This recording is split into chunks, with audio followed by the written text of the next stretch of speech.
Mini ব্লগে তো তোমাদেরকে বলেছিলাম বিসর্জনের দিনের পুরো ব্লগটা ভয়েস না কেটে তোমাদের সঙ্গে শেয়ার করব, তাই জন্য আজকের ব্লগটা থাকছে তোমাদের।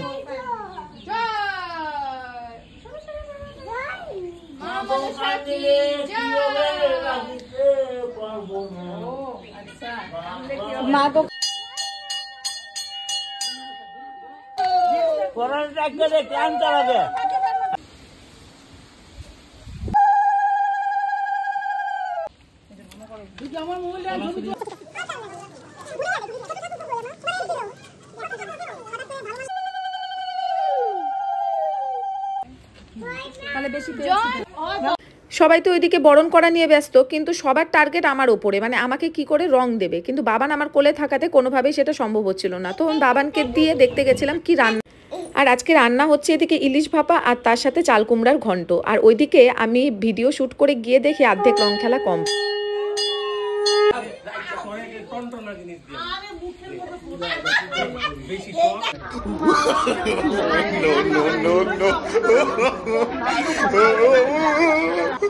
শুধু চাষ দাঁড়াতে না দাঁড়াতেই এক গাদা রং ঢেলে দিল। আর আমি বলছিলাম যে ভাগ্যিস আমি এই কুর্তিটা পরেছিলাম, মানে পুরোনোটা, এর আগে একটা নতুন পরেছিলাম, তাহলে আমার কুর্তিটাও মাথা ফেটে গেছে।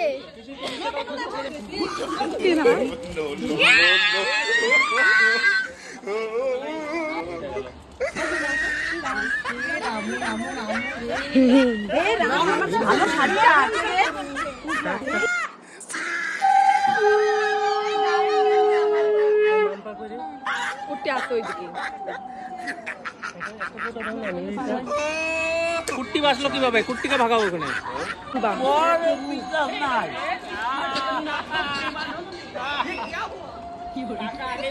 দিবে বউ নালে বকা দিবে না।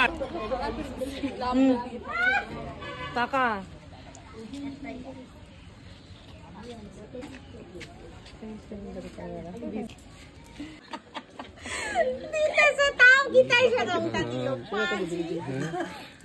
আরো আছে।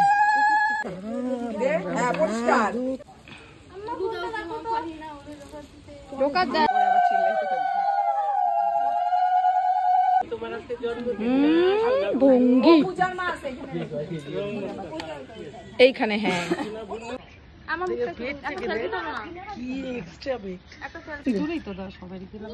একটু দূরে যাও, একটু দূরে যাও, ব্যাগ আসতেছে।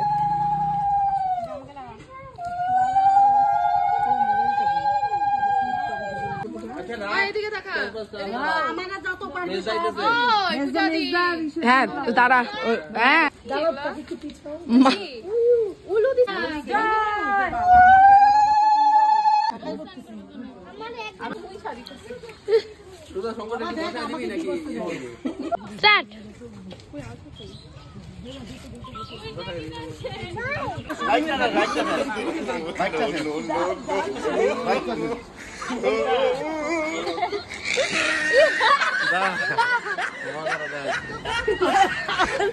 গদাই কি বলে বলতো, তোমাকে তো আমি ছাড়বো প্রত্যেকটা বোতলটা আটকা আছে ধ্যান নেই।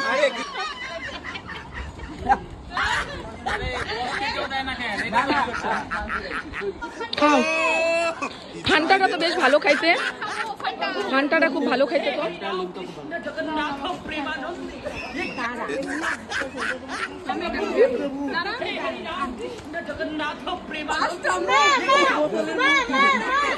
না কে ফোন করছিল?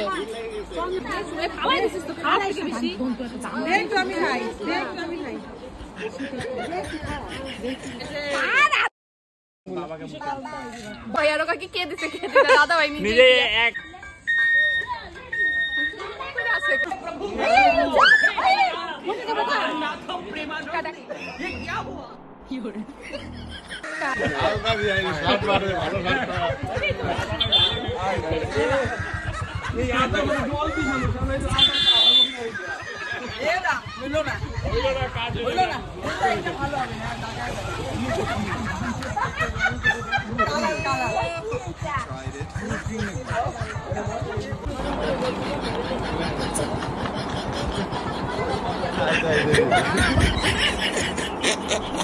हे प्रभु, हे हरि राम कृष्ण जगन्नाथ प्रेमानंद, ये क्या हुआ?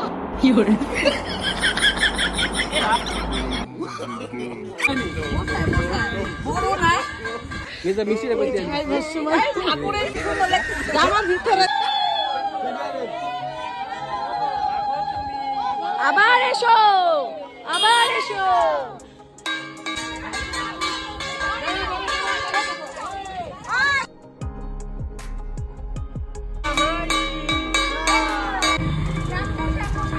নিচু অত নিচু।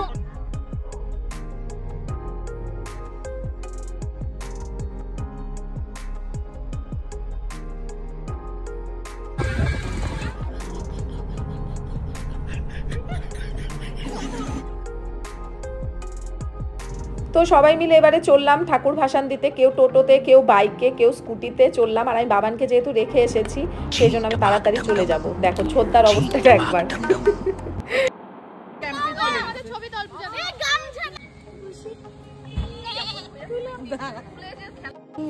নদীতে আসার সাথে সাথে সবাই অস্থির হয়ে গেছে কতক্ষণে জলে নামবে। ওইদিকে ঠাকুরই নামানো হলো না, সবার একটা করে ডুব মারা কমপ্লিট, তার সাথে সাথে আবার সাঁতার কাটাও শুরু হয়ে গেছে। তো চলো এখন ঠাকুরটা বিসর্জন হবে, ওইটা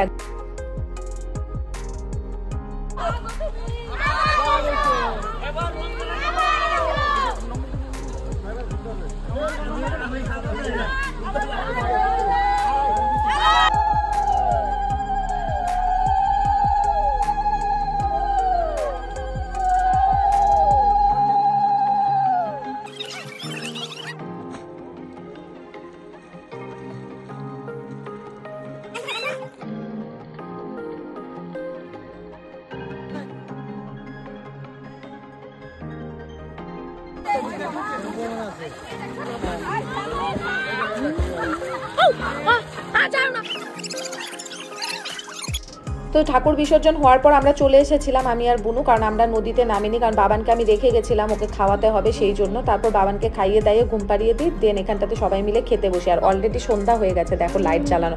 আর আমি খেতে বসেছিলাম, ওইদিকে বাবা আর মা বাবানকে ডাকছিল। তো খাওয়া দাওয়া কমপ্লিট হয়ে যাওয়ার পরে সবাই মিলে গল্প আড্ডাতে পুরো মত্ত হয়ে গেছিলাম আমরা সবগুলো। আর সবার শরীরে রঙে ভর্তি, মানে কি আর বলবো। তারপর সবাই মিলে সন্ধ্যেবেলা চা খেলাম, আর এই ঘর ওই ঘর করে গল্পই চলছিল।